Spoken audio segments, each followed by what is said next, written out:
Marriott Board of Directors. Before we go into our presentation today, I want to revisit with you the objective that you set for us, your internal consultant team. The objective for us was to take a look at our newest hotel brand, Moxy, and come up with a growth strategy for the brand. And so, with this objective, we as a team took it and went about it to present to you a strategy in a twofold process. We're going to start with the industry story. So we revisited our industry analysis, took a look at the trends, and took a look at the technology design. We all know that Moxy was created in response to the growing consumer base of the millennials and the Gen Zs and Ys. It was created to be memorable, an experience, something that's talked about.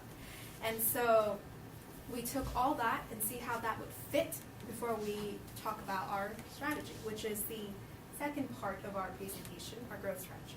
We're going to do that in two pieces. We're going to talk about the acquisition and activation phase.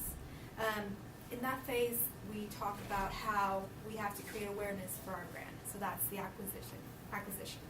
The activation is where we activate the customer to help them buy into our brand awareness. For being the most edgiest, provocative offering of its type, we found out that Moxy wasn't being talked about as much as it should. And so in this A&A phase, we took a look at our current marketing efforts, and we came up with ways on how to elevate the efforts through digital marketing. Moving on to the next part of our growth strategy, we're going to look at creating revenue. And that's core revenue, and that's also side revenue. So in the core revenue part, we are proposing a hostel hotel model. We're going to talk about what that is. We're going to talk about why that's going to work for Moxy. We're also going to talk about the feasibility of it. And in the side revenue stream creation, we're going to talk about spaces. We're going to talk about space manipulations and how we can fully capitalize upon a space by giving it different personalities for events, or during the different kind of things during the day, the month, or even the year. And so to conclude this executive summary, let's look at the roadmap of what we're going to do today. My colleague, Moxy, is going to be covering our industry story to start us off with. She's going to talk about that and how that fits into the growth strategy, which is the next piece of our presentation. Colleague Anson here will cover the A&A piece of that, acquisition and activation. Then myself and colleague Ashley here will be covering the revenue portion of that, the core and side. Now, the retention phase is up there because that's a natural fit into any growth strategy, and here we'd like to thank Marriott because Marriott's biggest strength is their customer loyalty program. And we're able to synergize off of that program to better suit the Moxy brand's needs. And so, now I'm going to turn the floor over to my colleague, Moxy, as she covers industry. Thank you, Maya. Sam for the resident law. Fantastic. So my colleague Anson just covered the first part of our growth strategy, which is the A&A, so that's the acquisition and the activation. I am going to cover the beginning part of the second stage of growth strategy, which is the revenue creation, and specifically I'm going to be covering the core revenue creation by proposing a half hostel, half hotel model. So the roadmap, what I'm going to talk to you in my piece is that first I'm going to tell you specifically what this hybrid model is. Then I'm going to tell you from an internal standpoint why that's going to work for Moxy. Then I'm going to take an external standpoint on why this makes sense for our brand. And finally, we're going to go through a mock pricing model that my team and I came up with to sort of look at the feasibility. Starting with why a hybrid model, why the hostel half hotel model. Well, we came up with this proposal because we took, again, a look at our core target audience, which are millennials.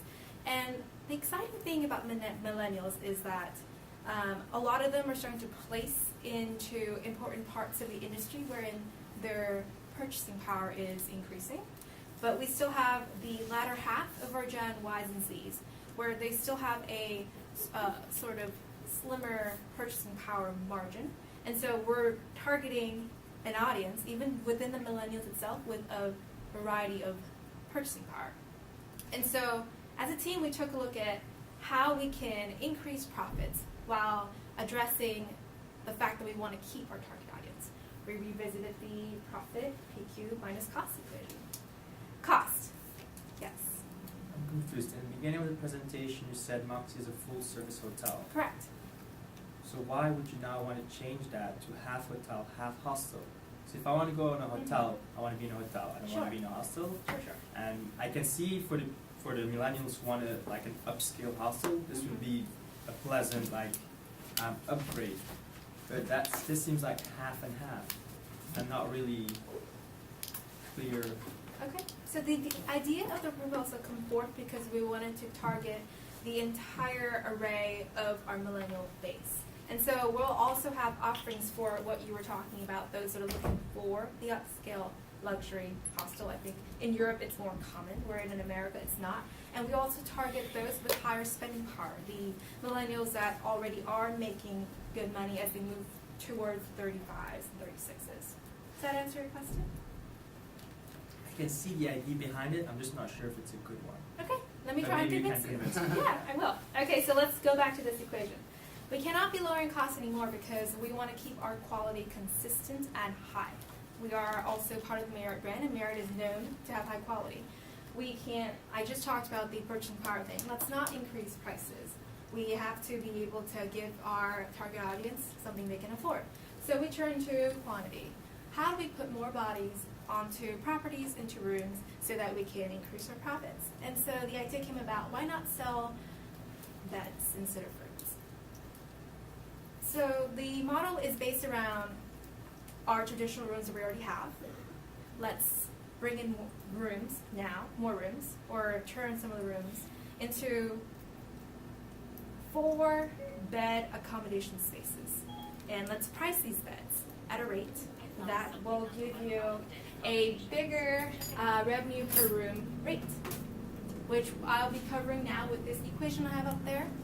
Revenue per available bed will be bigger than revenue per available room, which increases our revenue stream. So if we price per bed $60 and we sell 4 beds per room, that now makes our room average rate $240, whereas our average rate currently for the rooms we have in New Orleans and in Tempe are around $160. It's a range, but that's the average, which, yes. So what makes it half and half is that you can either rent a hotel room or a Correct. bed, right? Yes, so for the millennials we target with more power, spending power, you can do the room. For the ones that want to buy into the Moxy experience but cannot afford the room, you can actually still purchase a bed in a And room. both are under one roof. Correct, Okay. yes.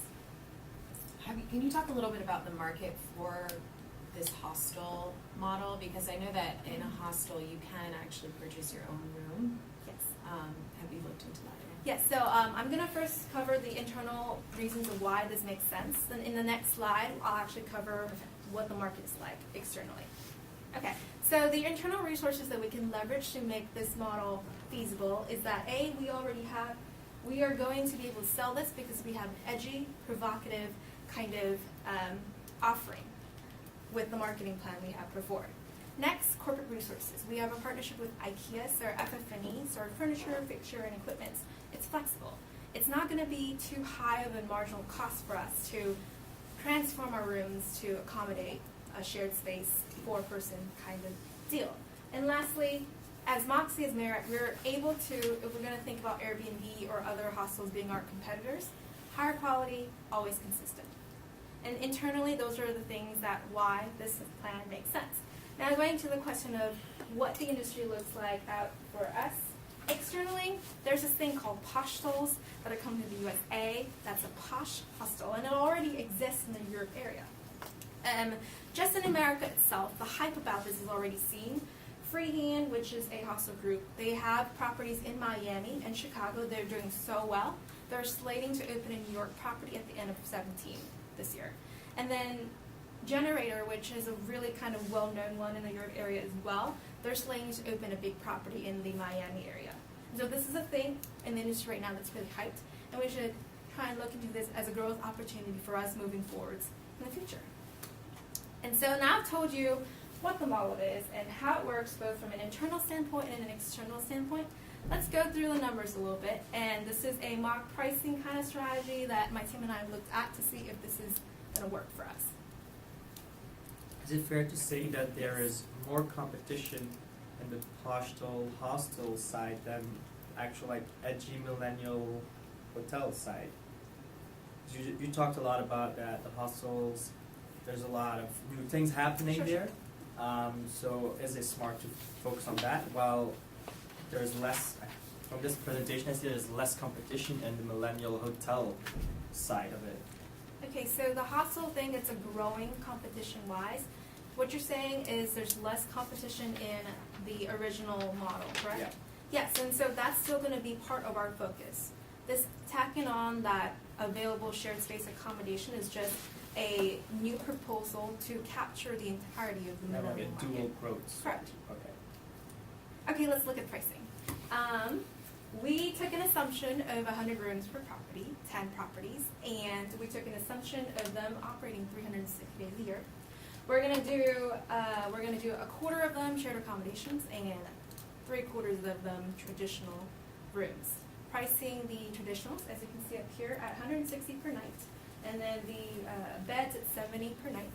We, as adjustments, we looked at occupancy rates and we conservatively put that at 60% and 3 out of 4 beds, but we aggressively priced our beds at 70.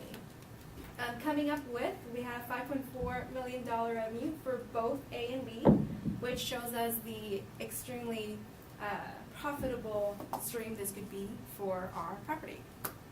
And so, in conclusion for my part, I went through with you guys what specifically the hybrid model we're proposing is, how that's going to work for us from an internal standpoint, all the strengths we can leverage and all the resources we can use. I also took a look at the external landscape for our hybrid model and how it looks like out there for the competitors. And then we concluded with how the pricing could happen if we move forward with this proposal. Now I'm going to turn the floor over to my colleague Ashley, who's going to talk about the side revenues portion of the growth strategy.